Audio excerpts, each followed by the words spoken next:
They found them living in a basement in Kansas City. Two elderly men who hadn't seen daylight in 43 years. When the police descended those concrete steps in October of 1959, they expected to find a meth lab, maybe stolen goods. What they found instead were brothers, the Dalton brothers, men the town had buried twice, once in their minds and once in the town records. But here they were, breathing, waiting, and when the younger one finally spoke, his first words made the officers step back toward the stairs. "We've been expecting you," he said. "Mother told us you'd come when we were ready to confess." Their mother had been dead for 17 years. Hello everyone. Before we start, make sure to like and subscribe to the channel and leave a comment with where you're from and what time you're watching. That way, YouTube will keep showing you stories just like this one.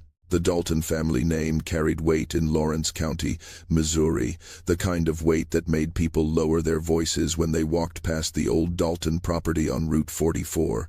For 3 generations, the Daltons had owned the limestone quarry that employed half the county. They were church elders, school board members, the kind of family whose photographs hung in the county courthouse lobby next to the founders. But something happened to that family between 1916 and 1959.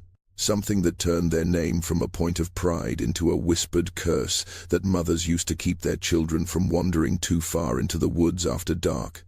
Robert and Samuel Dalton were born 13 months apart. Robert in December of 1901, Samuel in January of 1903. Their father, William Dalton, ran the quarry with an iron fist and a leather strap he kept hanging on a nail in the kitchen. Their mother, Catherine, was a small woman with hollow eyes who spent most of her time in the upstairs bedroom, curtains drawn, speaking to someone no one else could see. Neighbors remembered her as delicate, which was the word people used back then when they meant broken but didn't want to say it out loud. The boys were inseparable in that way that brothers sometimes are when the world outside their bond feels unsafe. They shared a bedroom in the attic, shared clothes, shared secrets. Robert was the protector, stocky, quiet, with their father's broad shoulders and their mother's dark, watchful eyes. Samuel was smaller, softer, the kind of boy who collected bird feathers and spent hours arranging them by color and size on the windowsill. The other children at school called him strange. They called him worse things too, things that made Robert's fists clench and his jaw tighten, things that led to bloody noses in the schoolyard and visits to the principal's office that always ended with William Dalton's leather straps singing against skin in the barn after dinner. By the time Robert turned 16, he'd stopped going to school altogether. He worked the quarry with his father, came home covered in limestone dust, ate dinner in silence, and disappeared upstairs to the attic, where Samuel waited with his books and his feathers and his soft voice that only Robert ever really listened to. And maybe that's where it started.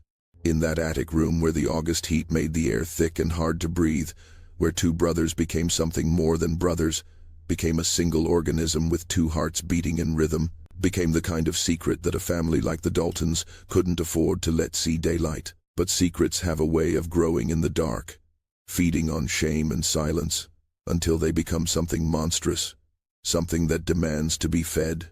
The first disappearance happened in the spring of 1917. A traveling salesman named Howard Finch had stopped at the Dalton property to ask directions to the next town. He was seen talking to William Dalton near the quarry entrance just after noon. He was never seen leaving. His automobile was found 3 days later, stripped and pushed into a ravine 15 miles away. The sheriff at the time, a man named Albert Goss, who happened to be William Dalton's brother-in-law, ruled it an accident, said Finch must have gotten lost, abandoned his vehicle, and wandered off into the woods. Never mind that Finch's luggage was still in the car. Never mind the reports from the quarry workers who swore they'd heard shouting that afternoon, then silence, then the sound of machinery running long after the workday should have ended. Catherine Dalton changed after that spring. The neighbors noticed it first, how she stopped going to church, stopped answering the door, stopped speaking in complete sentences when anyone managed to catch her on the porch. She started wearing the same dress every day, a gray cotton thing that hung off her shrinking frame like a burial shroud. She started talking about penance, about blood debts, about how the Lord required sacrifices from the faithful, and how Abraham had been willing to raise the knife over his own son's throat. The pastor came to visit her twice. He didn't come a third time. Years later, when he was dying of stomach cancer, he told his wife that there was something in Catherine Dalton's eyes that made him understand why the ancient Israelites had forbidden people from speaking God's true name aloud. Robert and Samuel were 16 and 15 that spring, old enough to understand what silence meant, old enough to learn that loyalty to family was measured not in words, but in what you were willing to bury. The quarry was deep, over 200 feet in some places, and the limestone had a way of holding on to things, of keeping secrets pressed between its ancient layers like flowers in a Bible. William Dalton knew this. His father had known this. And now his sons knew it too. The second disappearance came in 1918. A young woman named Mary Bishop who'd gotten pregnant by someone she wouldn't name. She'd come to the Dalton house looking for work, desperate and showing. The kind of desperate that made people stupid and willing to believe in kindness where there was none. Catherine had answered the door. Catherine had smiled. Catherine had invited her in for tea and asked her about her circumstances in that gentle, maternal way that made Mary's eyes fill with tears of relief. The quarry workers found Mary's shoe 3 weeks later, half buried in the limestone tailings. Just the shoe, never the girl. Sheriff Goss said she'd probably run off to Kansas City to have the baby in secret, the way loose girls did back then. He said it with William Dalton standing right there beside him, nodding his agreement, while Robert and Samuel watched from the porch with their mother's dark eyes and their father's stone-cold faces. By 1922, there had been 7 disappearances in Lawrence County. 7 people who had last been seen near the Dalton property or the quarry. 7 investigations that went nowhere, filed away in folders that gathered dust in the sheriff's office. People whispered, of course, people always whisper. But the Daltons had money, had influence, had 3 generations of respectability built up like a wall around their sins. And in a town where the quarry provided jobs for 73 families, where William Dalton's signature appeared on paychecks every Friday afternoon, people learned to whisper quietly and look the other way. That was the year William Dalton died. They found him at the bottom of the quarry on a Monday morning in October, his skull crushed, his body broken against the limestone like something that had been dropped from a great height. The workers said it was an accident, said he must have gotten too close to the edge, lost his footing, fallen. Robert, who discovered the body, said the same thing when Sheriff Goss came to investigate, said it through tears that looked real enough, through a voice that shook with what could have been grief, or could have been something else entirely. The funeral was well attended. The whole town came to pay their respects to one of Lawrence County's founding families. Catherine stood at the graveside in her gray dress, silent and still as a tombstone, while Robert and Samuel flanked her like sentries.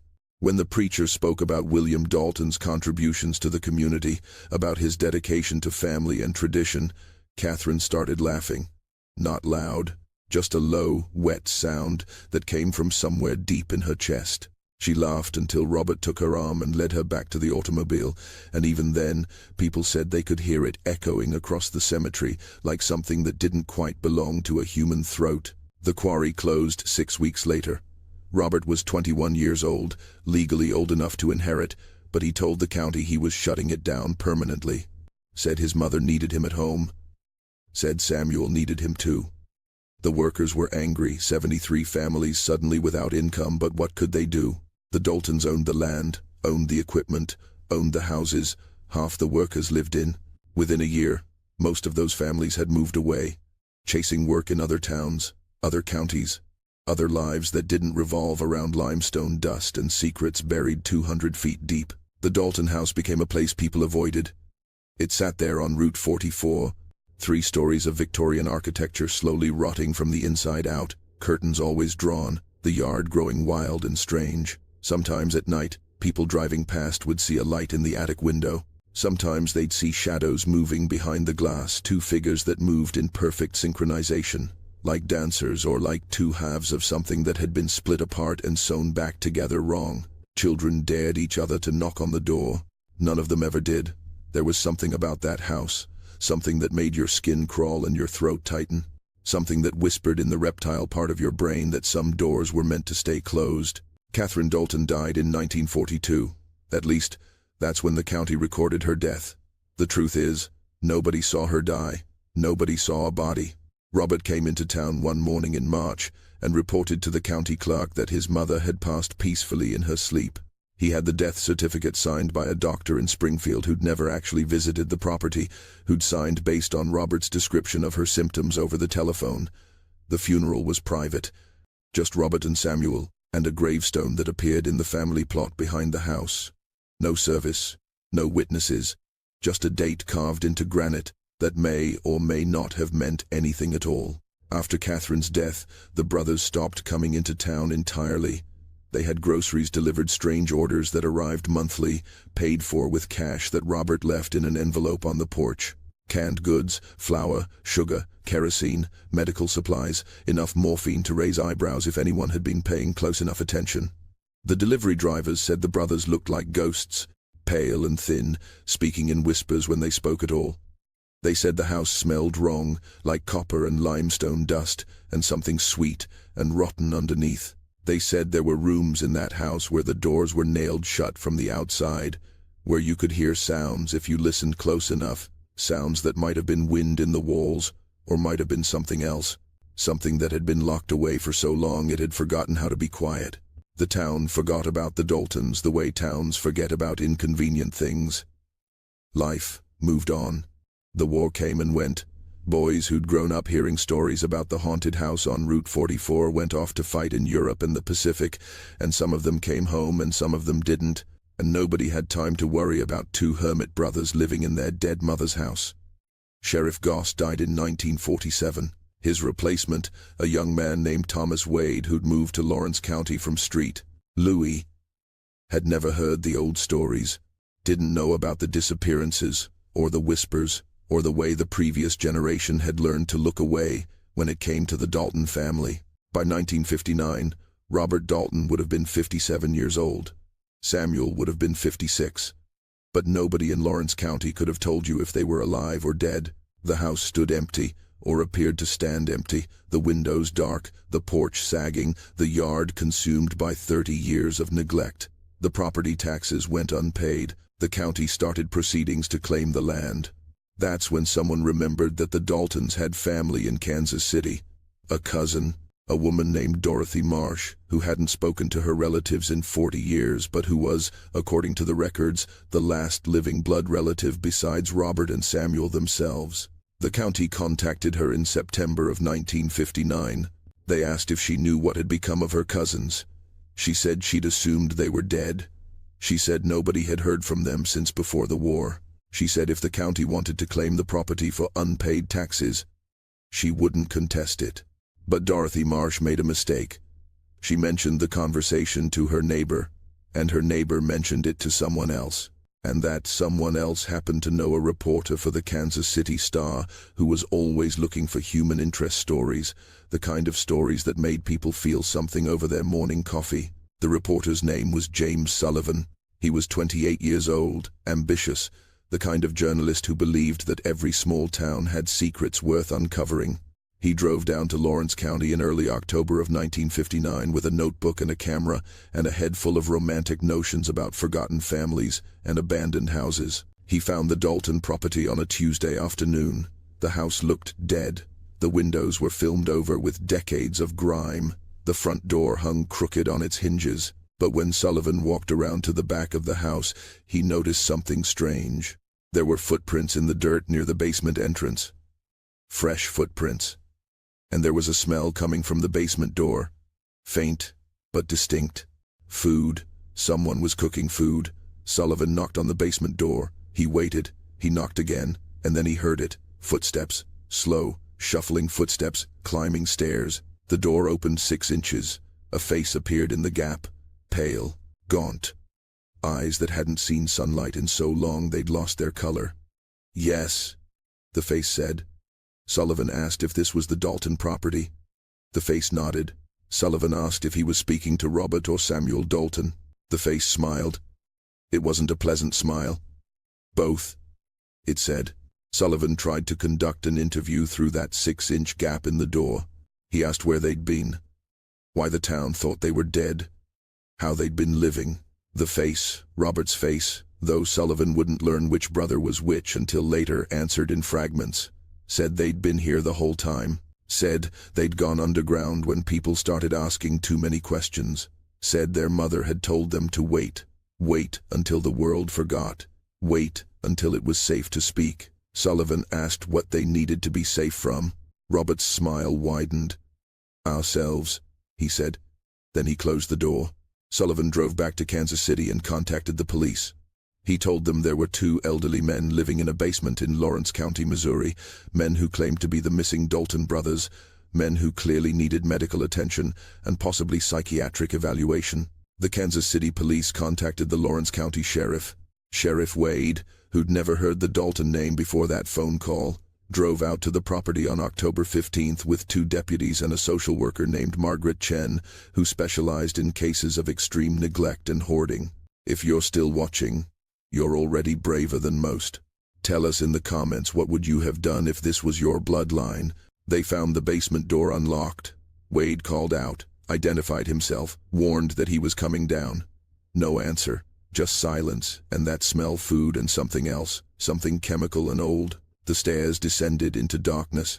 Wade's flashlight beam caught concrete walls, water stains, the skittering movement of insects.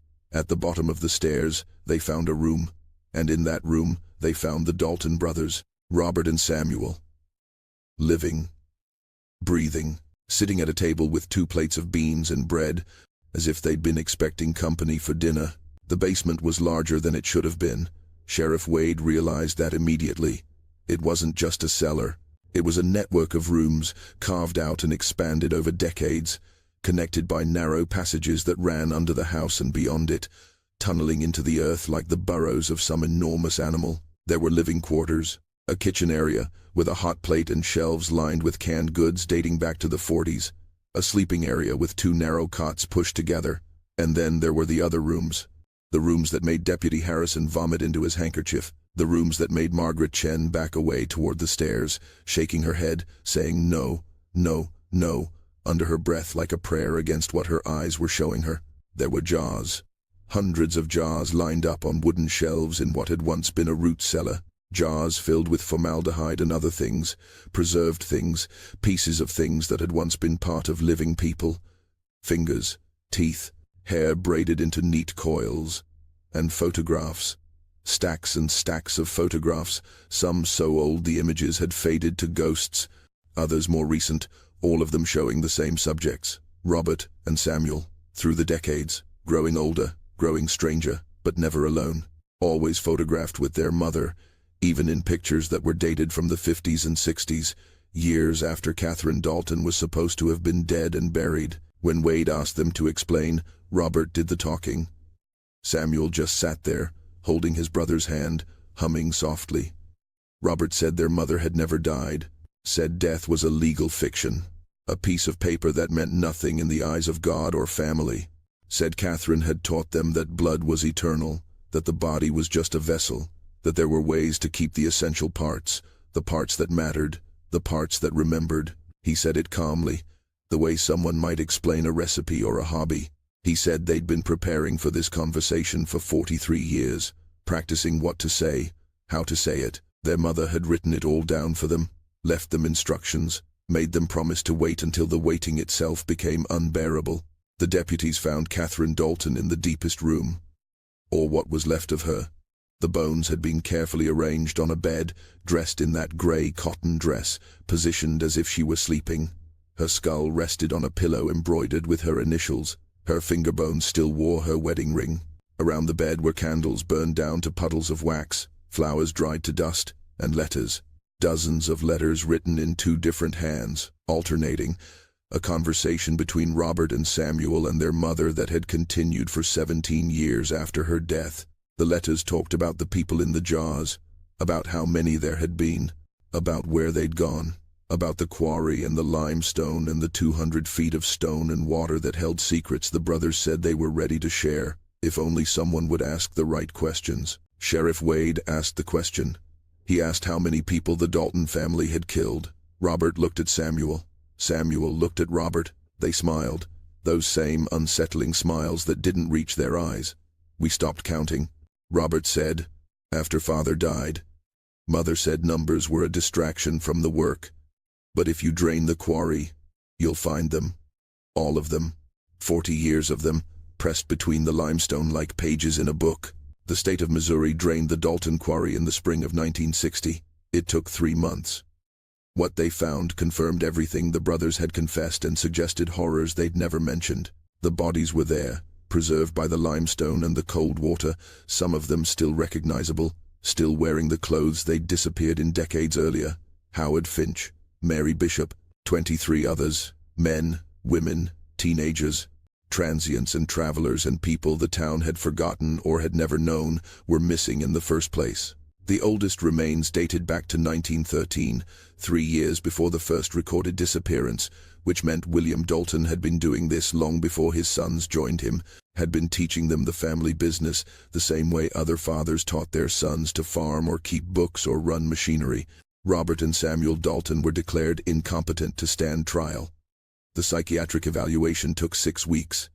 The doctors said they'd developed something called folie à deux, a shared psychosis, a madness that fed between them like an electrical current, amplified by isolation and abuse, and a mother who'd weaponized their devotion to her. The doctors said they'd been groomed since childhood to see murder as a family duty, a religious obligation, a way of keeping their mother's love.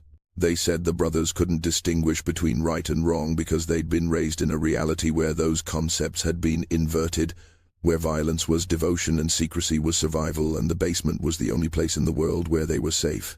They were committed to the Missouri State Hospital in Fulton.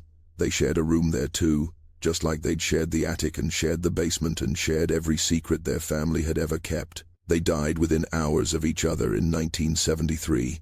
Samuel went first, a heart attack in his sleep. Robert woke to find his brother cold beside him.